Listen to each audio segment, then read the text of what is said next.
Praise the Lord. അപ്പോസ്തല പ്രവൃത്തികൾ 10-ാം അധ്യായം 4-ാമത് വാക്യം ഇങ്ങനെ വായിക്കുന്നു: ദൂതൻ അവനോട്, നിന്റെ പ്രാർത്ഥനയും ധർമ്മവും ദൈവത്തിന്റെ മുമ്പിൽ എത്തിയിരിക്കുന്നു.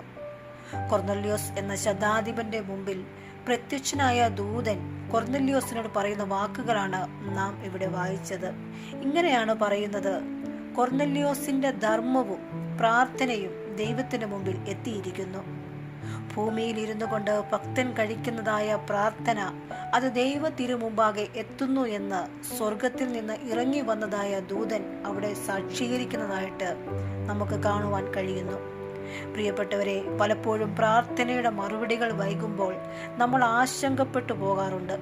ദൈവം നമ്മുടെ പ്രാർത്ഥന കേൾക്കുന്നില്ലേ, ഇതിന് മറുപടിയില്ലേ എന്നൊക്കെ ചോദിക്കുമ്പോൾ അതിൻ്റെ വ്യക്തമായ മറുപടിയാണ് ദൂതൻ പറയുന്നത്: നമ്മുടെ പ്രാർത്ഥനകൾ ദൈവം മുമ്പാകെ എത്തുന്നു എന്ന്. ദൈവം നമ്മുടെ പ്രാർത്ഥനയ്ക്ക് മറുപടി നൽകുക തന്നെ ചെയ്യും. അതുകൊണ്ട് വിശ്വാസത്തോടെ നമുക്ക് പ്രാർത്ഥിക്കാം.